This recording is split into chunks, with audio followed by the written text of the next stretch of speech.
We all know that loyalty programs have been the bedrock of the travel industry for decades. Airlines originally started out using these and issuing miles so that customers would continue traveling on their planes even when their schedules were a little bit different.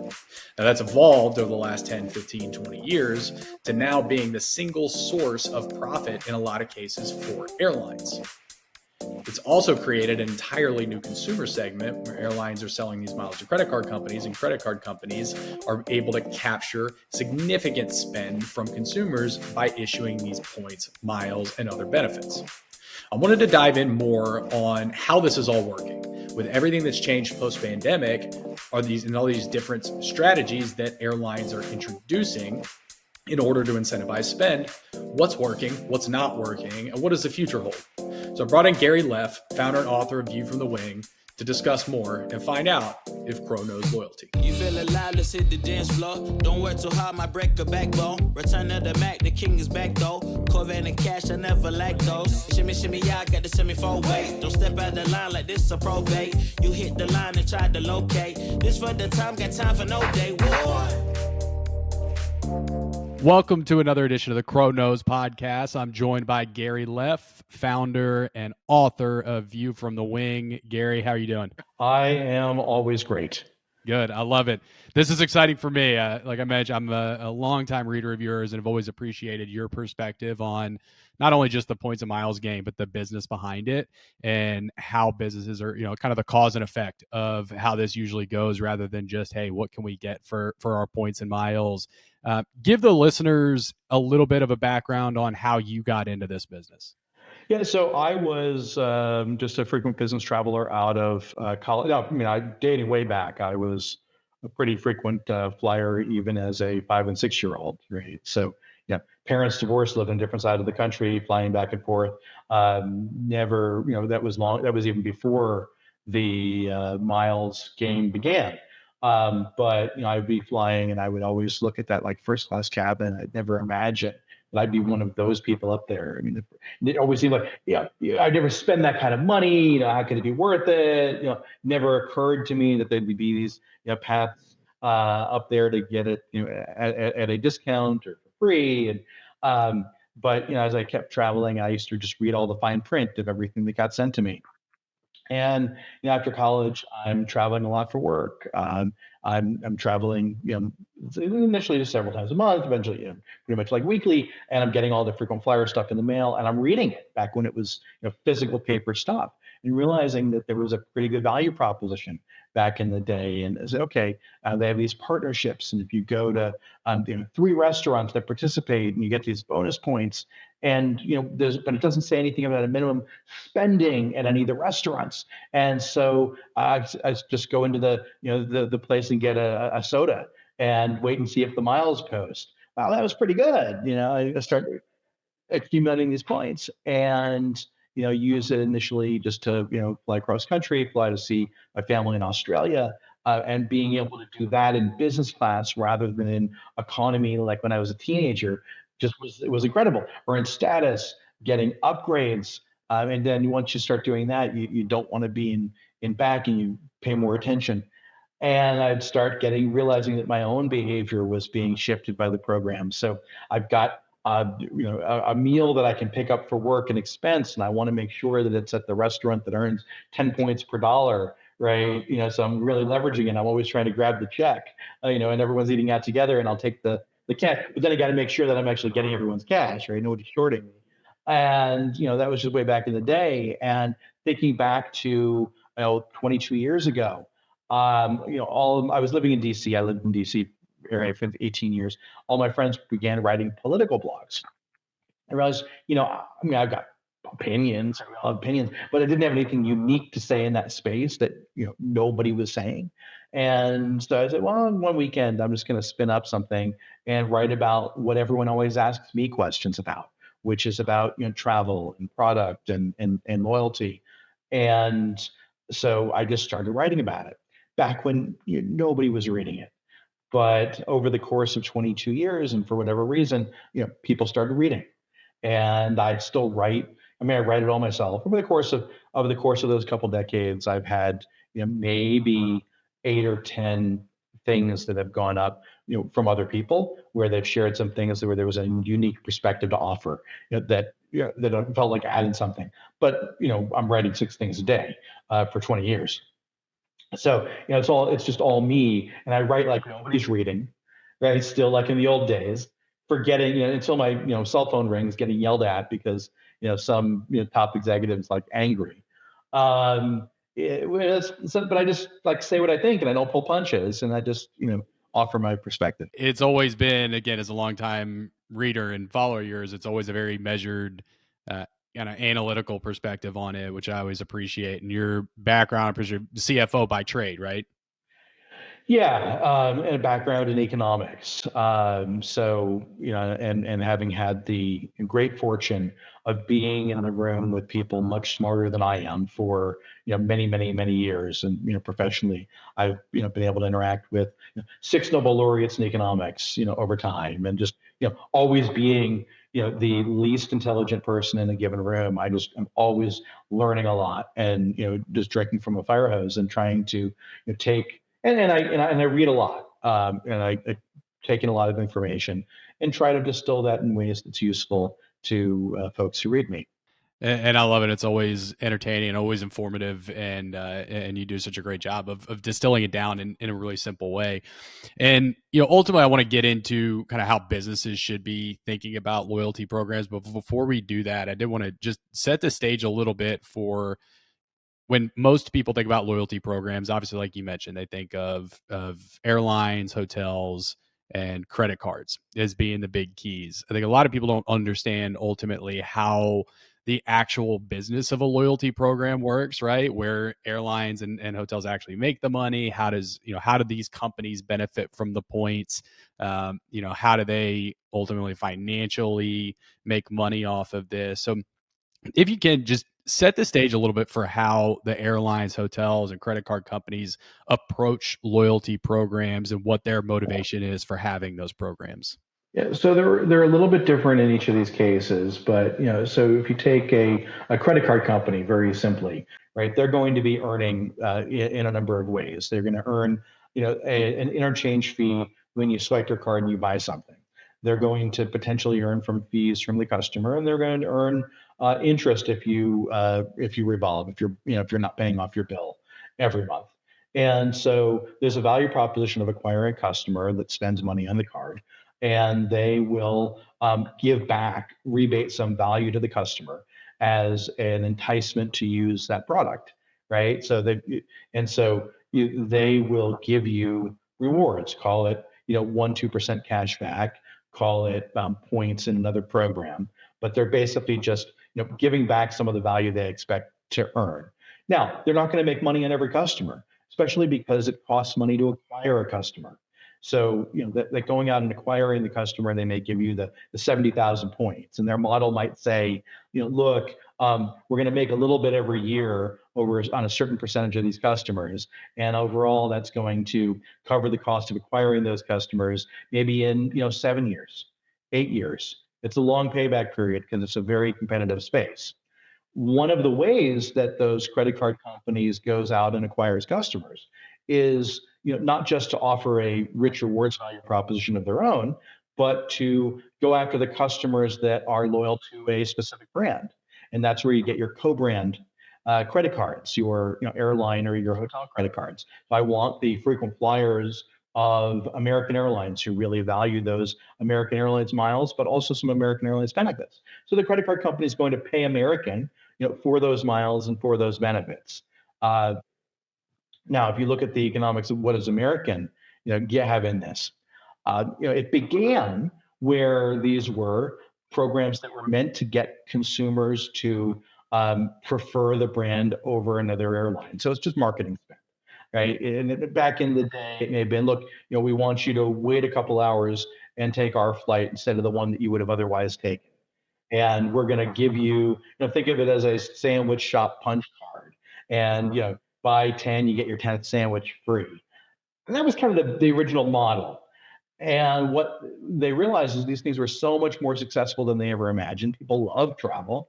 And, in 1985, Continental Airlines and, Marine Midland Bank issued the first airline co-brand credit card, and the bank buying those miles to give to the customer to encourage the spend on the credit card. And the airline was selling those miles for more than the mile cost. Well, why is it more than the mile cost? Because what an airline, first of all, it's their currency. They control how valuable it is at a given time, but they also have these seats that are going unsold occasionally, right? And once the plane takes off, that particular seat can never be sold. So the marginal cost to them of filling an otherwise empty seat is really, really low. I mean, some incremental fuel because of the extra weight of a passenger, some less now that everything's electronic, but these have to print a ticket, maybe even mail the ticket. But it's a very low marginal cost. But it's something that people value at much higher than the cost to produce, because to go buy that ticket might be hundreds of dollars. So spoiling inventory was a huge opportunity. And the loyalty program also became the single largest buyer of travel from the airline. So you've got this like bulk discount, spoiling inventory, and ability to offload that inventory, right, in an opaque way, so you don't undercut your pricing, right, and sell it cheap. And so they're selling these points to the bank for more than it costs them. They're making a return. Interestingly, when an airline sells awards miles for flying, they are governed by accounting rules that say, look, the sale cost of the ticket has to be broken up into the current travel and the future travel. And roughly speaking, they will book about a penny per mile awarded in terms of the future travel liability. The economics are actually different. So the accounting rules are actually different for selling a mile to banks, because you can split it. It's not all internal to you. And so you get to split up how you want to allocate this money between renting of your database, renting of your brand, benefits like free checked bags or priority boarding. And it's a much smaller future travel liability that they book. So they book a lot more than that revenue up front. Hotels being a little bit different, because the hotel chain, for the most part, doesn't own the hotels. And so they're taking in this revenue and they're paying out for the free nights to the hotels. And that piece of it, earning at the hotels and paying out, is supposed to be more or less revenue neutral. For the chain, they make a little bit more on the co-brand deals, but it's not quite as lucrative. It's still valuable. But if you look at the major airlines, I mean, American Airlines, basically all of their profit is selling miles to banks. Like moving people on airplanes doesn't make money on its own. Now, it doesn't say that they ought to just go into the miles business and forget moving planes, because nobody would want their miles then. If you didn't have the planes to redeem them on, if you didn't have the airline partnerships. So, but if you look at the actual cost to staff and move an airplane and the revenue they generate, they're at best breaking even. Sometimes they lose, but the profits are really coming from from this loyalty game. That give you as a start. And that's super helpful. And I think most people don't understand necessarily the why behind the loyalty programs and how they're really making money, and why, a lot of times people are just confused. Oh, hey, well, how could I get this much value out of these points and just for these simple things, and what's really in it for everybody? And so that's super helpful. The landscape obviously has changed dramatically in basically every facet of mileage redemption and issuance, from how miles are accrued, going from on airlines distance based versus mileage based versus now pretty much everybody's revenue based. And it also seems like over the last few years, those sign up bonuses have gone nuts. I mean, it used to be the 70,000 or 80,000 to 100,000 was very infrequent, but it seems like credit cards are getting more and more competitive with what they're issuing. Talk to us a little bit about what you've seen and kind of the why behind, or what's caused that huge explosion in the in the points issuance. Yeah, so there's a few things going on now. Obviously, at the very beginning, you were earning points for travel, and it was a limited number of points. And the value of those points was actually higher. It didn't cost as many for a free trip. And so we've seen inflation in the points earning and in the redemption costs. The earning from credit card spend that continues to grow, and we're talking about 2/3 of 1% of GDP going through just the Delta Airlines credit card, and it's not far behind that with United and with American. Between the three of them, probably at 2% of GDP on these three airline credit cards alone. And so that's generating a whole lot of miles, and you have more miles chasing a limited number of seats that kind of raises the price. You're also and they're printing more miles with Accelerate. You used to earn only like 1 mile per dollar spent. Now you're often earning 3 points on travel, maybe 3 points on dining, maybe bonuses on groceries. You might earn 2 points per dollar on everything. More earn in higher redemption prices. And it's again not just from air. It's also the case that airlines fill their planes a lot more than they used to. So there's a whole lot less spoiling inventory that costs them very little, but they have to satisfy customers who want to use their points. And so they've shifted to a model on the redemption side where they are trading off with potential ticket sales. So it's not just here's the seat that's going to go empty, here's the Saver Award.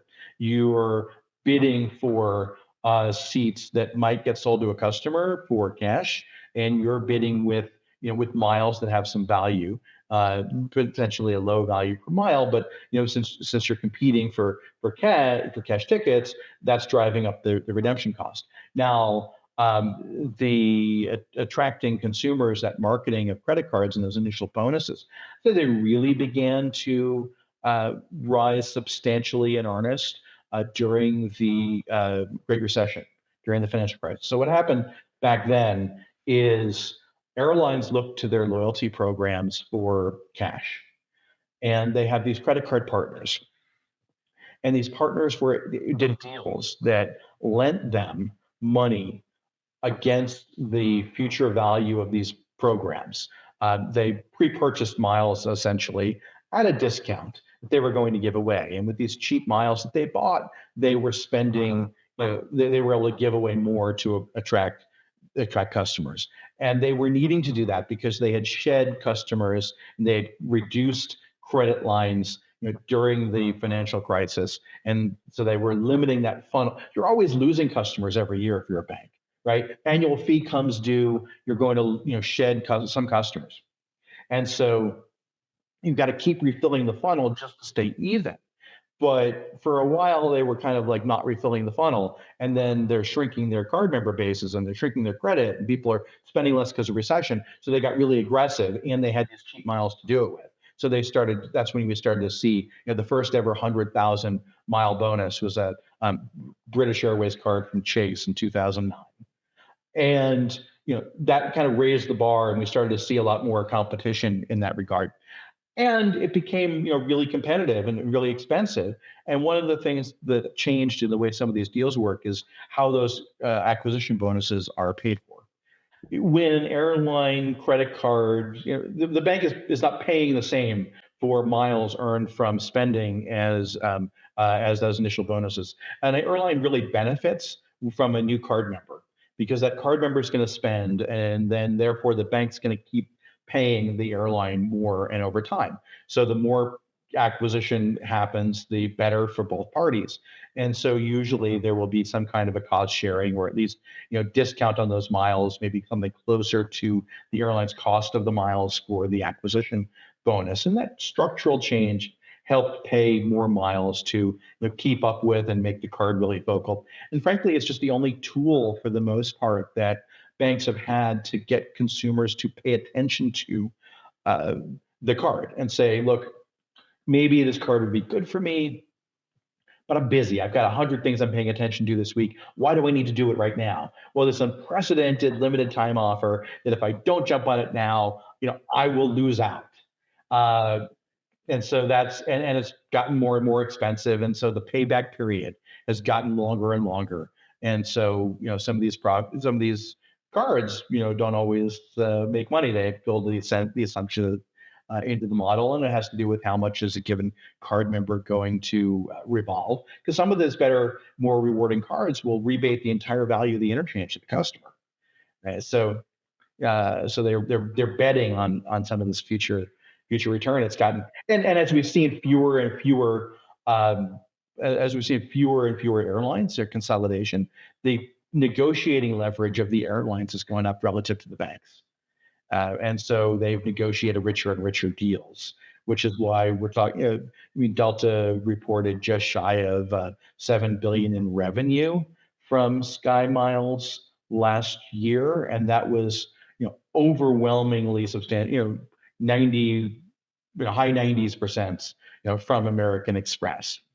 So that's one thing I wanted to really drill down into. So obviously we've got fewer airline options of the last 20, 25 years. There's been consolidation. We've had very few airlines actually come into the fold, Southwest being the only one that's of the major carriers. It's a little more unique than the others. No first class option, but they've got the companion pass.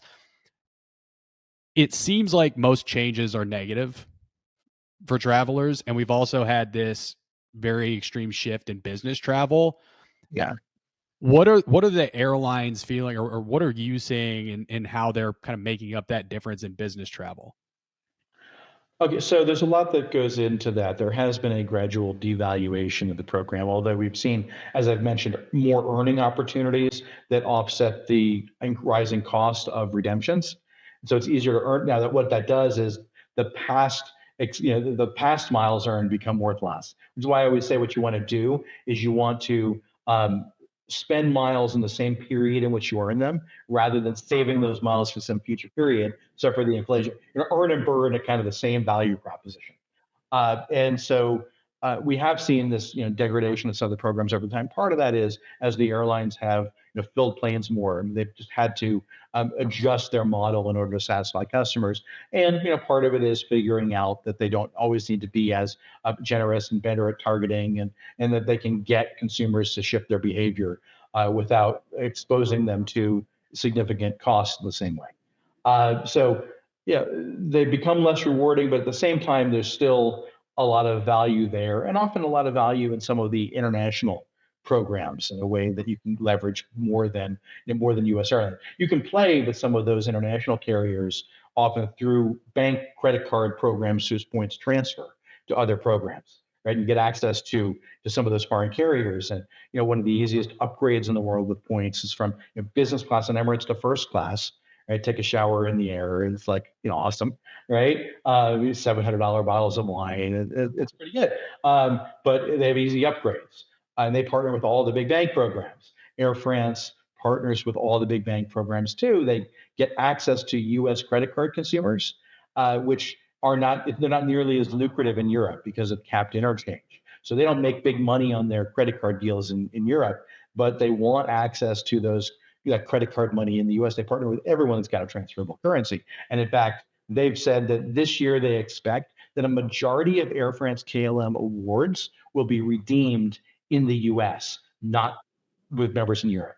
So it's over 50% here, which is like crazy, right? I mean, they've got this, but they are that successful with those with those bank programs where you can get in fact, one of the really great improvements out of a program in the last year comes from Air France KLM's Flying Blue, where they have actually reduced the cost of most of their awards. A business class ticket to Europe, between the U.S. to Europe, is generally now 50,000 points each way. So it's lower than it was. It's like a pretty good price. So, and their availability for Air France and KLM for their own members is much better than offered to their partners like Delta. So you can find a lot of value in some of those bank transfer programs. With more and more of these programs going to or valuing or emphasizing credit card spend as a way to earn status, it's interesting, especially I'm in Dallas, and so American's king obviously here, and there's been a pretty gradual decrease in what having status means, and also because there's so many travelers, like you said, that are earning status and are able to get into that platinum pro. All these guys that were lifetime platinums just keep getting bumped down and down and down and down, and so there's this race, or kind of this hamster on the wheel thing, where people are putting, and I know they want to get people to spend on credit cards as a way to earn status, but when you earn status, it really doesn't matter that much. There's some marginal benefits you can get, but how is, and I know that's relatively new, but what are you seeing so far from that specifically, where that kind of race of hamster on the wheel to spend more money to get status. But once you get status, you realize you're not really getting much out of it. Has there been any fall off in customers doing that when they realize that? Yeah. So first of all, there was a big reset with the pandemic because we don't have the traditional managed business travel in the same way that we did. The Monday to Thursday weekly consultant travel doesn't exist in the same way. So if you are, even with companies that have returned to office, but that still have people not in every day, if people aren't in their office all the time, the consultants they're engaging don't need to be at the client site every single week, right, for the whole week. And so it was the people that would fly out Monday, fly back Thursday evening, week after week after week, like that travel hasn't recovered. There's still, business travel, and it is recovering in the sense, but not returned to trend by any sense. And so with the changing composition of customers and a flattening also across of when people fly. So because people have, in many cases, more flexible schedules of where they're working from, when people may work from home or have a kind of a hybrid work schedule, they may fly somewhere on, Wednesday and back on Monday, right? It may not be a Thursday to Sunday or a Friday to Sunday weekend. You may combine. For years, travel industry talked about leisure. Oh, it's a horrible word.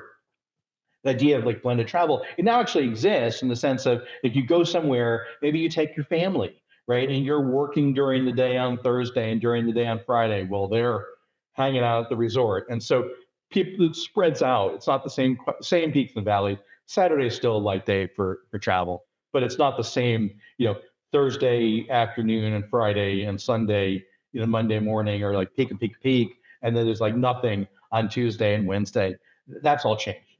So the changing of the customers and also opportunity for a lot more creativity and a recognition that people spending on the airline credit card is a whole lot higher margin than moving passengers on planes. So what do you want to reward?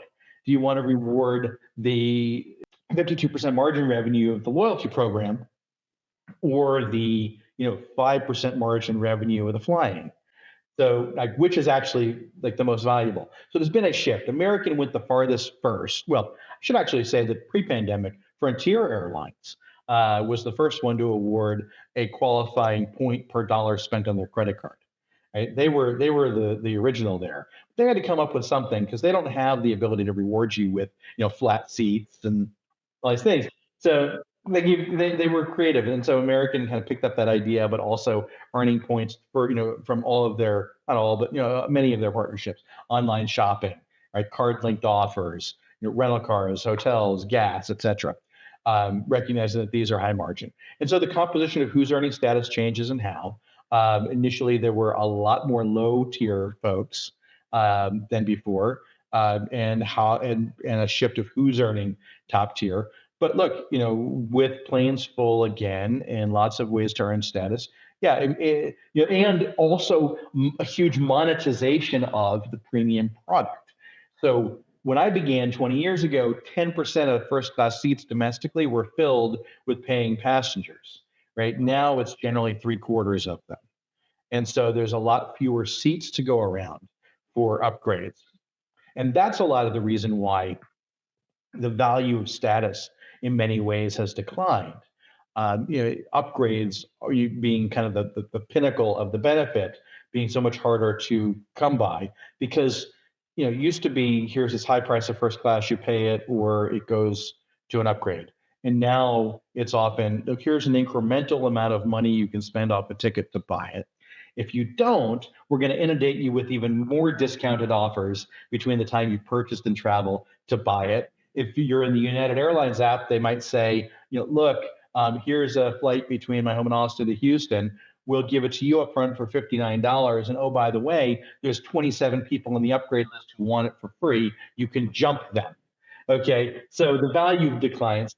I still think there's a lot of value in status, but in some ways it's different. It's better service. It's being higher on the upgrade list, not the upgrade, sorry, the standby list, during irregular operations, better treatment when things go wrong, and access just to confirmed extra legroom seats or exit row seats.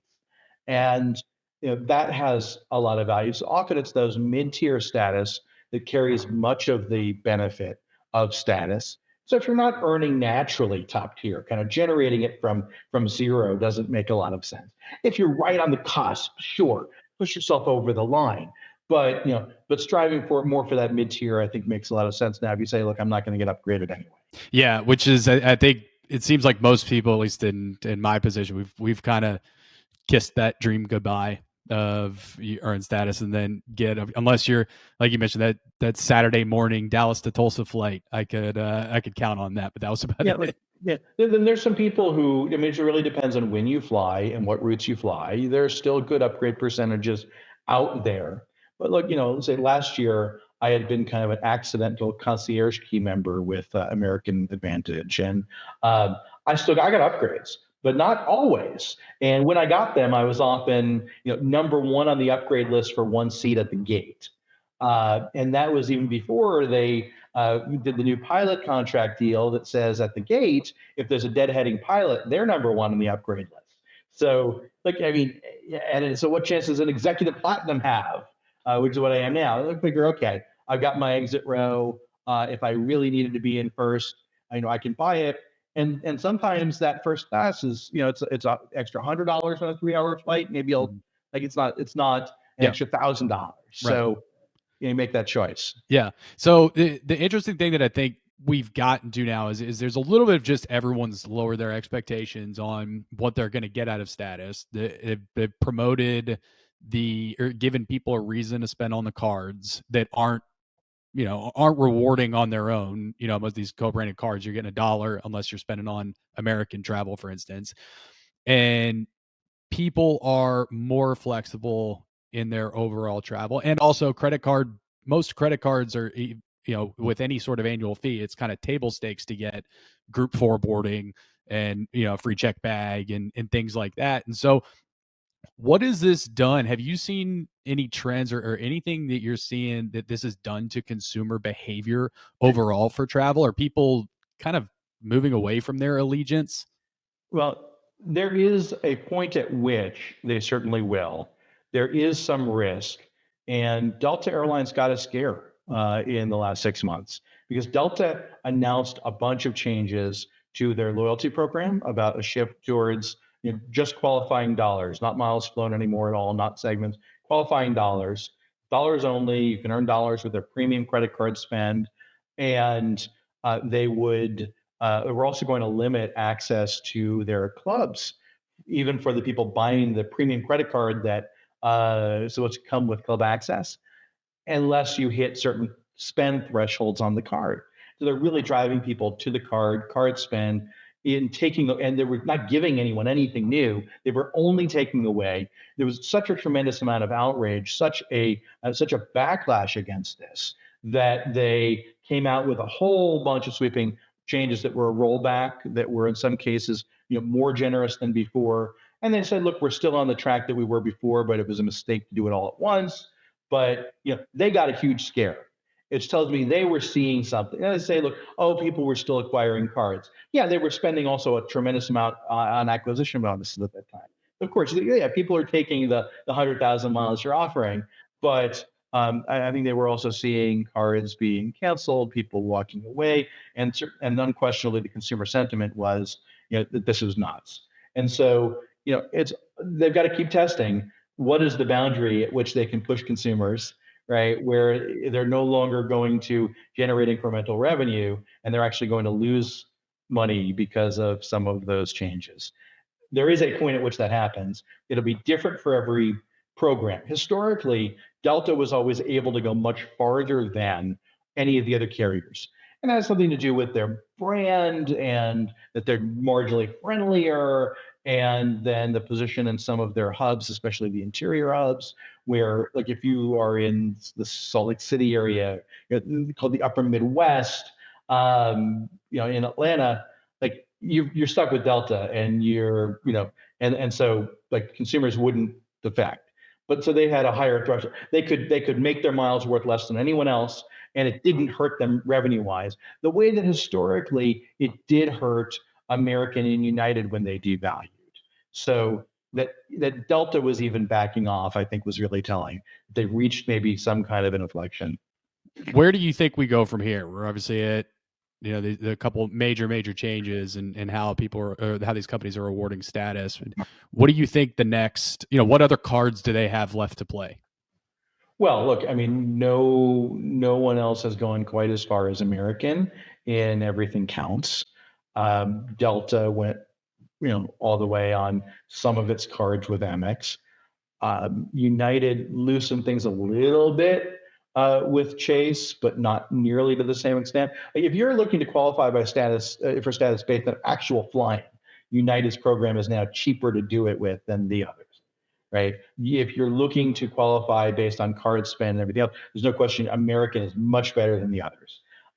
If you're looking for a more traditional style program where you earn miles by flying and it's based on distance and not just spend, the Alaska Airlines program is great, and you no longer have to fly Alaska flights in order to earn that status. It can be one world flights, including American, and your status is recognized when you fly American. So those traditional passengers, maybe on cheaper but not basic economy fares doing long distances, Alaska is a great program.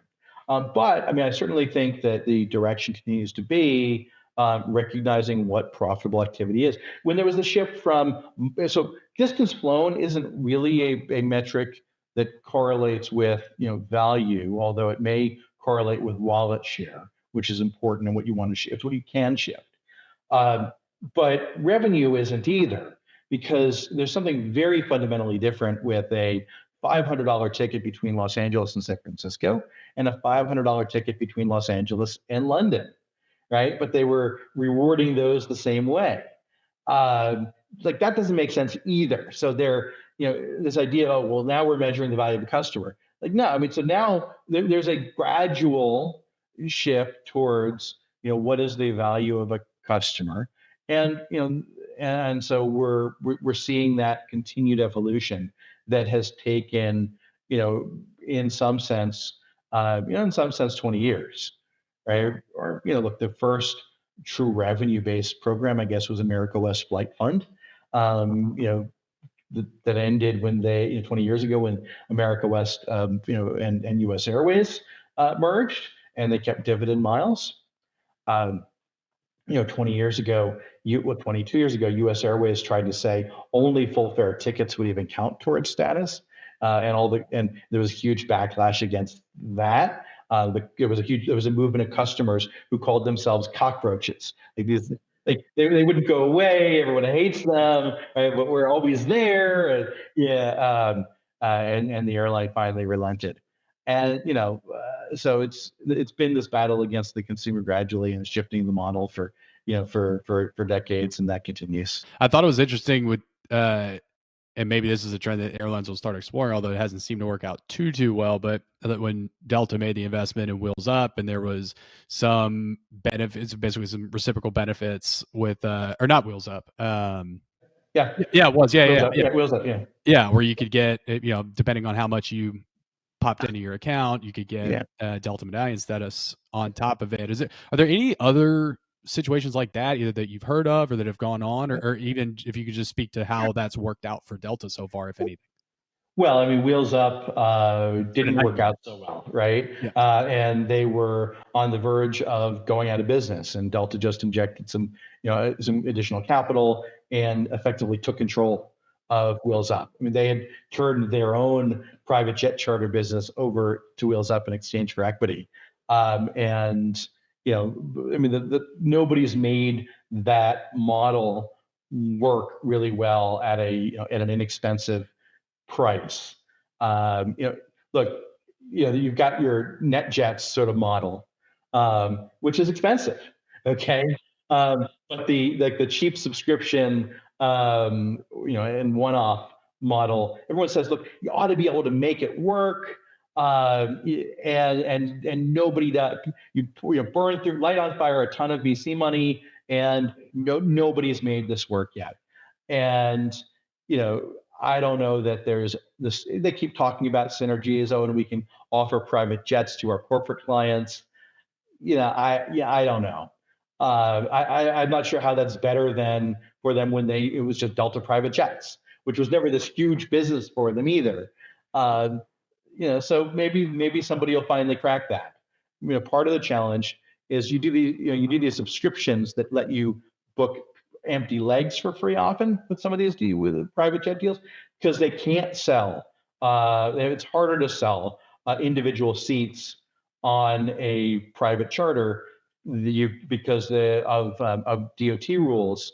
And so what you need is two different companies to do it. One that charters, you got a charter operator and a company selling the charter seat, operating under different regulations with DOT.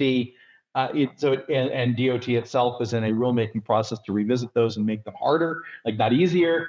So anyway, it's a tough.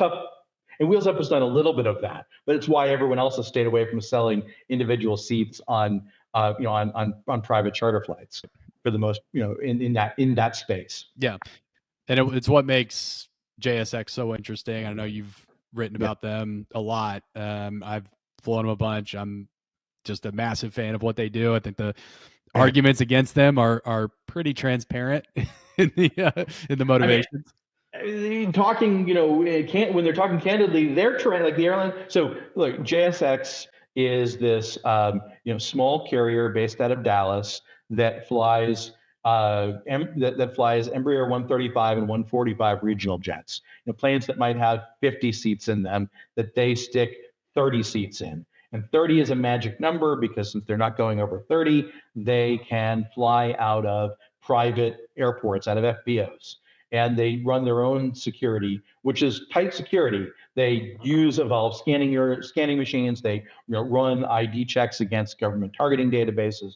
They swab your carry-on and scan your checked bags. So they've got the security. But you show up at a private terminal 20 minutes before your flight. You get on the plane. It's a first-class seat. It's all first-class service with free Starlink internet, which is faster than anything in the sky, with complimentary drinks, and on longer flights. I mean, a 600-mile flight, for instance, you're going to get free snacks, free packaged meals, and people who are happy to be there. And the price point is pretty good. Often it's less than first class on a major airline for the similar route, and so you have this just overall better experience that you're in and out. And it's generally enjoyable. So naturally, American Airlines and Southwest are both based in Dallas. They really, really, really don't like it.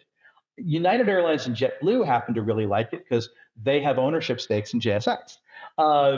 And the Airline Pilots Association, the biggest pilot union, hates it because the regulations that they operate under, they are exempt from the 65-year-old pilot retirement rules. They're exempt from the rules about the same number of minimum hours for a co-pilot.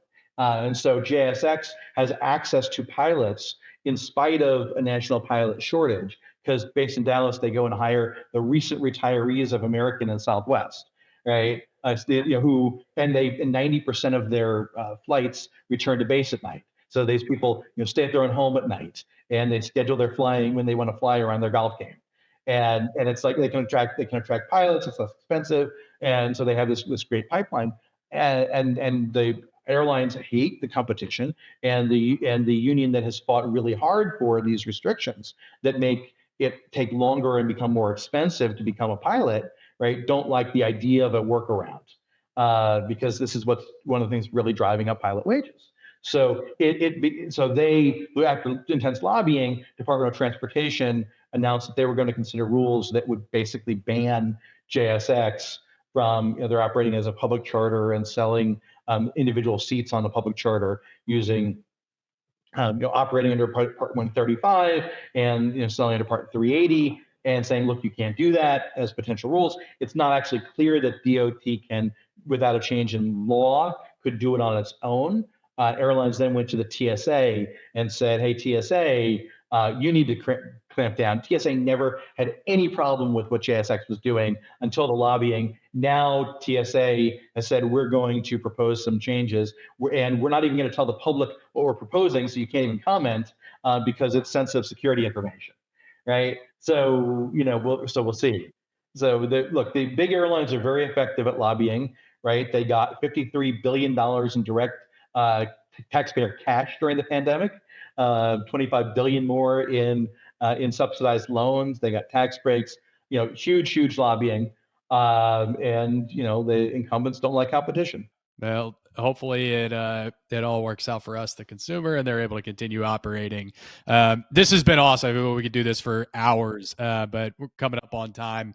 I always like ending with my Mount Rushmore segment. And in this case, the perfect one would be your top 4 first class point or mileage redemptions that you have that you've taken advantage of. Yeah. So just first as a conceptually, okay, before getting like the best experiences, the loyalty programs, regardless if it's airline, hotel, or any business in the world, has 2 fundamental components, right? There's recognition and reward. The reward is the value of your points and what you can get for them. The recognition is those elite benefits, taking care of your best customers better. It becomes really expensive to do it if you're really small. Coalition programs for that are great, but these large airlines, have huge memberships and huge global reach and can deliver great benefits. Now, I mean, there's nothing that'll compare to on the benefits and experience side what I was able to get when I was briefly at Concierge Key, because I happened to earn 7 million miles from a promotion around the holidays of December 2021 because of a mistake that American and MasterCard made, and so they gave me like that status. I mean, I was able to get on planes. I mean, these are like domestic flights. Didn't matter. Planes, my flight was canceled. They would put me on a plane that was sold out and they'd be willing to bump someone else. And nothing trumps that. But using the points for those amazing redemptions, I mean, gosh, going back, forever, I would say, I've done on a single trip, I decided to put together the first class products of the 3 big Gulf carriers. So I flew Emirates from Houston to Dubai to Bangkok on their A380 in first class to take the shower on board. They would even bring the $700 liquor to the business class bar to serve to me, so that I wasn't having to drink what the business class riffraff were drinking at the onboard bar, right? Before I went and took my shower in the shower suite on board. And then from out of Bangkok, I booked Qatar Airways first class on their A380 and used their Al Safwa lounge in Doha, which is incredible because people say this lounge reminds them of a museum. And I say, in fact, they have pieces on loan in the lounge from the Museum of Islamic Art from the 11th and 12th century, in the lounge. It's pretty good. And then on points, flying Etihad. This is, again, the same trip from Abu Dhabi back to New York on their E380 in their first apartment, right? Separate seat from your bed. You take down the wall, halfway in between, 2 seats. So my wife and I are sleeping in bed next to each other on the plane. And they have a shower on board too, and it's a dine anytime concept. And back then they had an onboard chef, which is a flight attendant that had actual restaurant experience. And so you just treat the menu as a list of ingredients and say, oh, you have these things on board, so you can do these, things for me. So they had a smoked salmon dish in the snack menu, so therefore they can, chop up smoked salmon in fresh scrambled eggs that they're going to make for me in the morning. And that's kind of the way that you do it. I mean, that's just one trip. I've included 5 different Star Alliance airline first class airlines in a single award ticket that I've booked with United, where I actually managed to get United, Lufthansa, ANA, and Asiana first class in one award. It was kind of like how can I piece that together? I mean, that was back when I was able to do Hong Kong to Ho Chi Minh City on United, right? And Lufthansa flew from Bangkok to Ho Chi Minh City and back in their first class on their 747. So you just piece all that stuff together for how much value I can get. But I've been doing all these things for forever. I've been able to fly. I've had Singapore Airlines suites where my wife and I were the only passengers in the cabin. So we had the whole suites cabin and the crew to ourselves. We've had first class to ourselves in ANA's first class to Tokyo, in Thai's first class to Tokyo, among others. So gosh, I've been so fortunate over the years. And the key to making use of the points is, pay attention to, because often the awards will come out in, en masse, like, a release all at once, and just book them speculatively and cancel if you can't use them. I would also say, have some flexibility in your travel. Have points in a variety of places that can move to different places based on who has the availability to book when you know where you want to go and when. So if you have some flexibility, you can make some of these great awards work, and not for that many points, or 70,000 American Airlines miles, Qatar Airways for their Q Suite business class. If you're two people, you can a suite for two. Take down the walls if you're a family of four and you're like four people in a business suite together. And it's fantastic. 70,000 miles to the Mideast, or all the way to the Maldives or India. 75,000 if you're connecting to Africa, per person each way. But all doable, because look, they've got a lot of credit cards and big bonuses, and you watch out for offers with their Simply Miles card linked offers that you can stack with buying things through their shopping portal, and then the miles add up pretty quick. It's those are some unbelievable ones, and hopefully everybody gets a chance to do that at least once in their life and get some benefit out of it. Gary, this has been incredible. I like I said, I could do this all day long with you, and hopefully we'll get some time to have you back on down the road. But take some time. Plugs. Where can everybody find you? Oh, look, I'm viewfromthewing.com and on the various social platforms at Gary Leff. Awesome. Yeah, thank you so much. I really appreciate it, and look forward to talking to you soon. Excellent. Outstanding. Good to talk to you.